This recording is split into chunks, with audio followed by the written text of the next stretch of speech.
आज क्यों जल रहा है? क्या यह केवल एक जातीय संघर्ष है या इसके पीछे छिपी है कोई और गहरी साजिश? आज हम आपको बताएंगे मणिपुर के कुकी और मैतेई समुदायों के बीच चल रहे जातीय संघर्ष की पूरी कहानी और यह कैसे एक राज्य को दो हिस्सों में बांट रही है।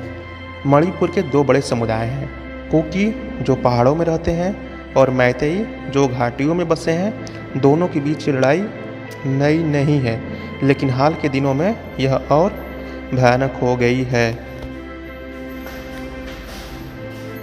सवाल है कि अचानक यह हिंसा क्यों भड़क उठी? क्या एक नया बिल लाया गया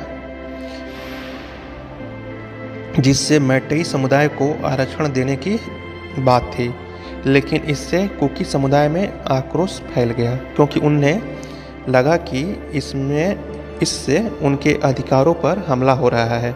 नतीजा मणिपुर के अलग अलग इलाकों में आगजनी, हिंसा और बर्बादी। हजारों लोग बेघर हो गए और राज्य की शांति पूरी तरह से छिन गई। गहरी साजिश या राजनीतिक साजिश, क्या बोलेंगे इसको? क्या यह केवल समुदायों के बीच की लड़ाई है या इसके पीछे कोई राजनीतिक साजिश भी है? कुछ रिपोर्ट कहती है कि इस संघर्ष को और बढ़ावा दिया जा रहा है ताकि राजनीतिक फायदा उठाए जा सकें। सत्ता में बैठे लोगों पर उंगलियां उठने लगी है। सैकड़ों गांव उजड़ गए, लोग पलायन कर रहे हैं और मणिपुर का भविष्य अंधेरे में है। हर दिन यहाँ नए हमले हो रहे हैं और लोगों का भरोसा खत्म होता जा रहा है। लेकिन सबसे बड़ा सवाल यह है कि इस संकट से मणिपुर कैसे निकलेगा? दोस्तों, मणिपुर का यह संघर्ष सिर्फ एक राज्य का नहीं बल्कि पूरे देश की समस्या है। क्या इसका समाधान निकल जाएगा या मणिपुर की धरती इसी तरह जलती रहेगी? मणिपुर के जो दो प्रमुख जातीय समूह हैं, मैतेई और कुकी। मैतेई समुदाय मणिपुर के घाटियों में बसा हुआ है और राज्य की आबादी का लगभग 64% हिस्सा है।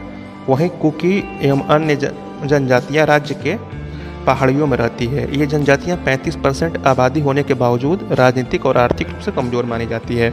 इसी सामाजिक और राजनीतिक असमानता के कारण दोनों समुदायों के बीच लंबे समय से तनाव है, जो हाल ही में हिंसक संघर्षों में बदल गया है। मैतेई समुदाय ने 2012 में से अनुसूचित जनजाति का दर्जा पाने की मांग उठाई है। उनका कहना है कि इससे उनकी सांस्कृतिक और भौगोलिक पहचान को संरक्षित किया जा सकेगा। दूसरी ओर कुकी और नागा जनजातियों को लगता है कि अगर मैतेई समुदाय को एसटी का दर्जा मिल गया तो ये उनकी ज़मीनों और संसाधनों पर कब्जा कर सकेंगे, जिससे उनकी आजीविका और पहचान को खतरा होगा। यही कारण है कि कुकी समुदाय इस मांग के विरोध में खड़ा है। हाल के वर्षों में मणिपुर सरकार ने वार ऑन ड्रग्स अभियान के तहत कुकी समुदाय द्वारा पहाड़ी क्षेत्रों में अफीम की खेती पर भी सख्त कार्रवाई की है। हालांकि कुकी समुदाय इसे अपनी आजीविका पर हमले के रूप में देखता है।